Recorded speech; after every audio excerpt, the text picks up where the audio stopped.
Update 1.19 for Onward just released the other day, and it's probably the most controversial update that they've released so far.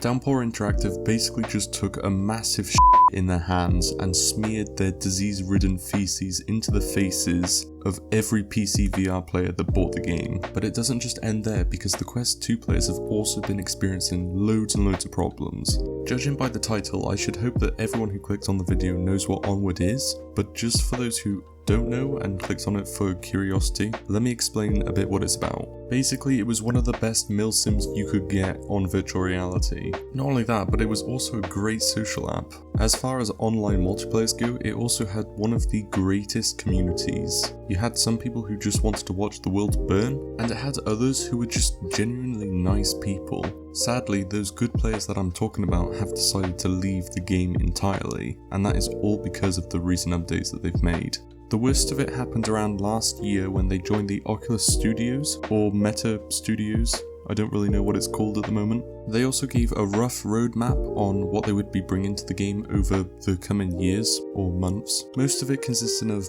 performance updates and graphical improvements, along with AI improvements as well, which all seem to be pretty much for nothing because the recent update that they gave out downgraded the graphics in order to suit the Quest 2 version and somehow made the AI even worse. I'm not entirely sure if this has had any influence because of the whole Meta acquisition or something between them two, but it's quite something to just decide to put 6 years of work down the drain to compensate for the Quest 2. Not only that, but they very effectively angered a lot of their PC players, as you would probably expect. To make things even worse, they decided to put out a comparison of what the ammo crates looked like previously compared to after the newest update, and yeah, there's a big graphical difference between what it looked like before and after, but the comparison between the Quest 2 version and the PC version is almost identical. In fact, I'm pretty sure the ammo crates are identical in the Quest 2 and PC version, and the only difference is that the ground seems to be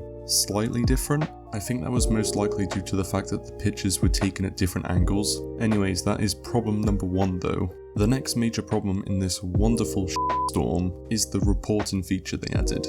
Now that would normally be a good feature, however they kind of butchered it in every way imaginable. Basically, the new system works like this: if you get kicked from a game, you're still able to access multiplayer and all of that jazz, and if you get banned, you're permanently banned from the multiplayer and can only play the single player. I think you have the possibility to appeal it, although I'm pretty sure it's not really that successful. The weird thing is that you can get banned for the most unreasonable of reasons. One of the reasons being for team killing. Now, I do agree that it was a major problem on the previous versions, although does it really require a permanent ban to get rid of those type of people?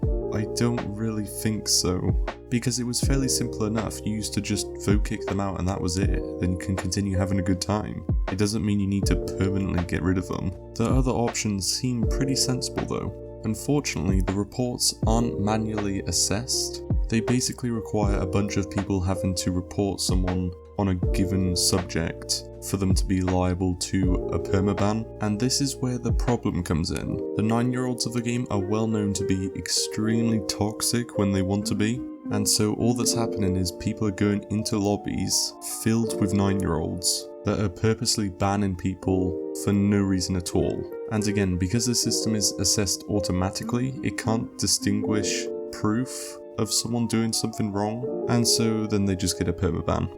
Wonderful. There was an interesting comment I saw on the Steam reviews, and it involved the enemy AI getting worse somehow. Basically, trying to compensate the PCVR graphics and the Quest graphics together, Downpour Interactive had to make some changes to how some of its resources are being used to basically make the performance better. Some of this was achieved by taking some behaviors away from the AI, causing them to be even worse than before, and they also decided that in the cooperative mode and other areas of the single player where you fight enemy AI, they thought it was a great idea to release the enemies in waves rather than have them all cluster at the start of a game for you to fight.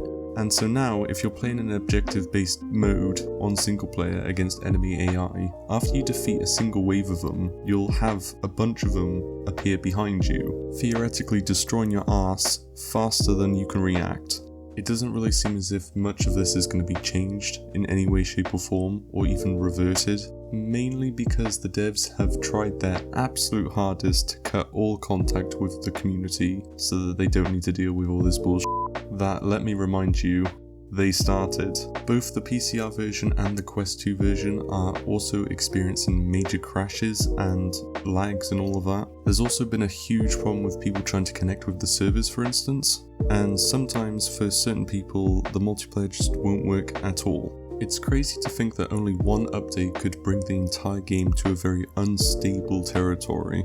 Anyways, I do hope that these problems do get fixed eventually, or certain things changed and reversed, because I really did enjoy the game before this current problem. Anyways, leave your opinions and thoughts below in the comment section so I can try and soak up as much knowledge as I possibly can. And if you enjoyed the video, please do give it a thumbs up so that one day YouTube can magically favour me in the eyes of the algorithm. And if you're interested in virtual reality type content, especially on the gaming side of things, please do remember to subscribe to the channel, it does help me out a lot. And if you're not sure yet, you can always go and see some of my other videos.